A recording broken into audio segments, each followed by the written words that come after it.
The building was quiet that night, almost unnaturally so.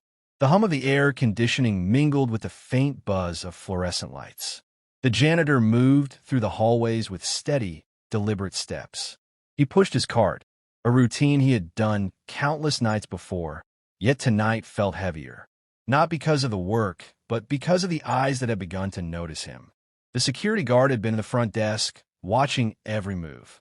To the guard, the janitor was nothing more than a lowly presence in a space meant for authority. A uniformed body he could command, scold, or ignore at his convenience. And he chose command. "Hey," the guard barked, stepping into the hallway where the janitor paused to gather a mop and bucket. "What are you doing standing around? Don't waste my time." The janitor didn't flinch. He continued his work as if the words were nothing more than passing noise, the kind of noise the world throws at people every day. He had been trained, in his own way, to endure it. "I work here," the janitor said quietly, his voice steady, almost hypnotic in its calmness. The guard laughed, a loud, brash sound that echoed down the empty corridor. "Work here? Look at you. Do you even know how to do your job? Or are you just here to clutter the place up?" The janitor didn't argue. He didn't defend himself. He simply moved his cart to the side, making room for the guard to pass. It was a small gesture, unassuming, almost invisible, but the guard interpreted it as surrender. He leaned forward, sneering. "You people are all the same," he spat. "Invisible until you mess something up. Always slow, always behind, always pathetic." The janitor lowered his head, a subtle nod acknowledging the words. Not out of fear, but out of habit. He had learned long ago that responding to noise with noise only perpetuated it. True strength, he understood, often lies in restraint, in silence, in letting the world expose itself for what it is. For a moment, the guard smirked. He believed he had asserted control. He believed he had reminded everyone, silently and loudly, of his position. The janitor, in his quiet way, had confirmed the guard's assumptions. Until the doors opened. The sudden click of the main entrance startled the guard. A figure stepped in. Tall, confident, eyes sharp and focused, every movement deliberate. The lobby seemed to shrink around him. Conversations halted.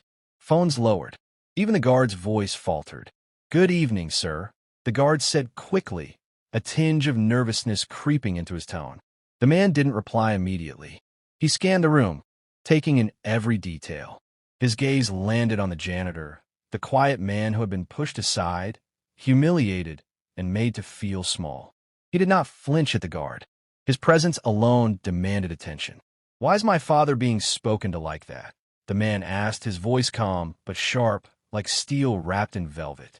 The silence that followed was heavier than any shouted words could have been. The guard's confidence began to crumble. I didn't know," he stammered. "That's the problem," the man interrupted, his eyes never leaving the janitor. "You didn't know, and you didn't bother to find out." The janitor finally lifted his head, meeting the owner's gaze. He was not the powerless figure the guard assumed he was. He was the man who had built this company from the ground up, not through charm or force, but through labor, persistence, and vision. He chose to work as a janitor at night, to remain grounded, to see how people treated those they thought had no importance. The guard's authority evaporated instantly. Words that had once carried weight now sounded hollow. His body stiffened, a subtle retreat from the man he had just humiliated without knowing the truth. The tables had turned. The owner's eyes were steady, not angry, not vindictive, but piercing. "Do you understand what humility looks like?" he asked, addressing the guard. Indirectly, yet unmistakably. The guard opened his mouth to respond, but no words came. The lobby, once filled with whispered observations, fell into a deeper silence. Even the janitor, who had endured countless insults before, could feel the weight of the moment. Not in pride, but in revelation. Humility, recognition, authority mistaken for power, respect misinterpreted as control. The guard had acted in haste, relying on assumptions, relying on loudness to cover insecurity. And in that space, the owner's presence revealed what lay beneath, both in the janitor and in the guard. "You see," The owner continued, now addressing everyone in the room. The way we treat those who seem small reveals everything about who we are. Power is not in yelling. Authority is not in mockery. True influence is silent, steady, and earned. The guard's chest rose and fell rapidly. His mind, trained to command, now sought escape. The janitor remained still, unshaken. He understood, as did the owner, that true authority does not need to assert itself. It is revealed through patience, through consistency, and through the ability to endure what others cannot. The owner approached the janitor, a gesture of recognition that needed no words. He placed a hand on his shoulder, not in pity, not in condescension, in acknowledgement of decades of unseen labor, of quiet determination, of a life lived with dignity even in the face of humiliation. The guard stepped back. His uniform could no longer shield him from the truth. Loudness, mockery, and assumed power crumbled in the presence of quiet strength. From now on, the owner said, turning to the guard, remember that authority is earned, not taken, and humility is the lens through which we should always view those around us. The janitor nodded subtly, returning to his work. The guard watched, helpless, realizing that his assumptions had been shattered. The power dynamics he believed he controlled had shifted without a single act of aggression. Respect, true respect, had arrived quietly but unmistakably. The crowd dispersed slowly, leaving an echo of revelation behind. Phones lowered. Observers who had thought themselves spectators realized they had witnessed a lesson in character, discipline, and the quiet power of human dignity.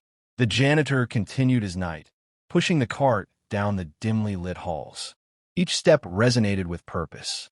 Each action, though small and unseen by most, carried the weight of experience and endurance. He had not sought recognition. He had not demanded respect. It had been granted not by force, but by truth. The security guard remained, staring into the quiet of the building, understanding for the first time that authority is fragile when built on assumptions. That loudness may command attention, but it cannot command respect. That the most powerful people in a space often speak the least and act the most. That what lies beneath silence is not weakness, but control, insight, and patience.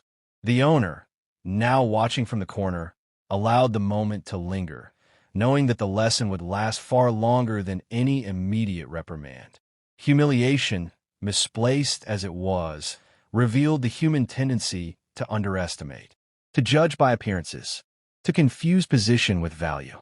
The night stretched on. The janitor moved through hallways, unnoticed by many, yet profoundly seen by the one who mattered. The guard returned to his post, changed, if only slightly, by the revelation of truth. Authority had been redefined. Respect had been realigned. And the lesson would linger far beyond the fluorescent lights and the hum of the air conditioning. The janitor paused at the exit, looked back at the lobby one last time, and continued into the night. Not victorious in noise, not triumphant in display, but undeniably, quietly, powerful in the reality of what he had endured and what he had always known. That strength is often invisible and respect is earned, never demanded.